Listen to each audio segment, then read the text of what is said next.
Hi friends, ఈరోజు వచ్చేసి ఈ వీడియోలో తెలంగాణ స్టైలు పాశం గోధుమ పిండితో పాశం ఎలా చేసుకోవాలో ఈ వీడియోలో చూపిస్తాను. చాలా తక్కువ ఇంగ్రీడియంట్స్తో చాలా సింపుల్గా చేసుకోవచ్చు. ఈ పాశం అనేది చాలా టేస్టీగా ఉంటుంది. మీరు కూడా తప్పకుండా ట్రై చేయండి. ఈ వినాయక చవితికి నైవేద్యంగా పెట్టుకోవచ్చు. ఈ పాశం అనేది మీరు స్కిప్ చేయకుండా చూడండి. మీకు నచ్చినట్లయితే లైక్ చేయండి, షేర్ చేయండి. అలాగే మా ఛానల్ కొత్తగా చూస్తున్నట్టు సబ్స్క్రైబ్ కూడా చేసుకోండి. ఇప్పుడు వచ్చేసి ఇంగ్రీడియంట్స్ అండి. నేను గోధుమ పిండితో చేస్తున్నాను కాబట్టి 1 కప్ వరకు గోధుమ పిండి తీసుకున్నాను. అలాగే 2-3 టేబుల్ స్పూన్ వరకు నెయ్యి. తర్వాత వచ్చేసి డ్రై ఫ్రూట్స్ అన్నీ మీరు ఏమైనా తీసుకోవచ్చు. నేను బాదం అండ్ జీడిపప్పు తీసుకున్నాను. తర్వాత వచ్చేసి 1/4 కప్పు వరకు 3/4 వరకు బెల్లం. తర్వాత 2 ఇలాచి. అలాగే పొడి పిండి అండి, బియ్య పిండి తీసుకున్నాను. మీరు గోధుమ పిండి అయినా తీసుకోవచ్చు. ఇప్పుడు ఒక బౌల్ తీసుకొని అందులో గోధుమ పిండి యాడ్ చేసుకోవాలి. యాడ్ చేసుకున్న తర్వాత కొంచెంగా వాటర్ వేసుకుంటూ మనం చపాతీ పిండి కలుపుకుంటాం కదా, సో అలా కలుపుకోవాలి. ఈ విధంగా కలుపుకున్న తర్వాత ఇప్పుడు కొంచెం నెయ్యి యాడ్ చేసుకొని మరోసారి మొత్తం కలిసేలా కలుపుకోవాలి. చూడండి, ఈ విధంగా. ఇందులో మనం ఉప్పు అలా ఏమీ అవసరం లేదు. ఈ విధంగా చేసుకున్న తర్వాత ఇలా ఒక ప్లేట్ తీసుకోవాలి.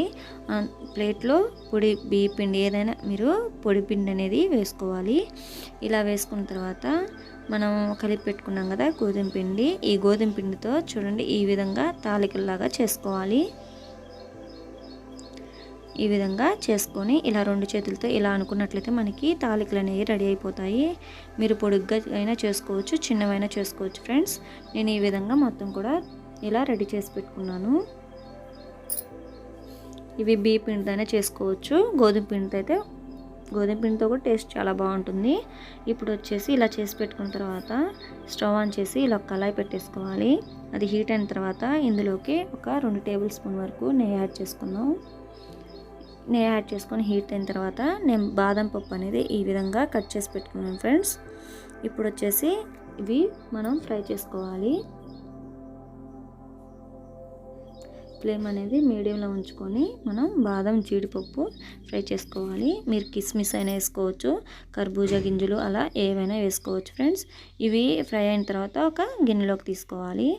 ఇప్పుడు వచ్చేసి 2 కప్పుల వరకు వాటర్, అదే కళాయిలో 2 కప్పుల వరకు వాటర్ వేసుకోవాలి. ఇప్పుడు ఇలా మనకి బాయిల్ అవుతున్నప్పుడు ఈ వాటర్ అనేది ఇలా బాయిల్ అవ్వాలి. ఇందులోకి నేను 3/4 కప్పు బెల్లం ఇలా తురిమి ఇందులో వేసేసుకున్నాను. ఈ బెల్లం అంతా కరిగిపోవాలి ఫ్రెండ్స్. చూడండి, మనకి బెల్లం కరిగిపోయింది కదా. ఇప్పుడు మనం ముందుగా తాలికలు రెడీ చేసి పెట్టుకున్నాం కదా, అవి ఒక్కొక్కటిగా ఇందులోకి యాడ్ చేసుకోవాలి. చూడండి, ఈ విధంగా యాడ్ చేసుకోవాలి ఫ్రెండ్స్. ఇప్పుడు ఇలా ఒకసారి మిక్స్ చేసుకొని పెట్టుకోవాలి. ఈ తర్వాత ఫ్లేమ్ అనేది మీడియంలో ఉంచుకొని కుక్ చేసుకోవాలి. ఇప్పుడు పొడి బియ్య పిండి ఇలా నేను ఒక 2 టేబుల్ స్పూన్ వరకు తీసుకున్నాను. మీరు గోధుమ పిండి అయినా తీసుకోవచ్చు. ఇప్పుడు కొంచెం వాటర్ వేసి ఉండలు లేకుండా మనం కలుపుకోవాలి.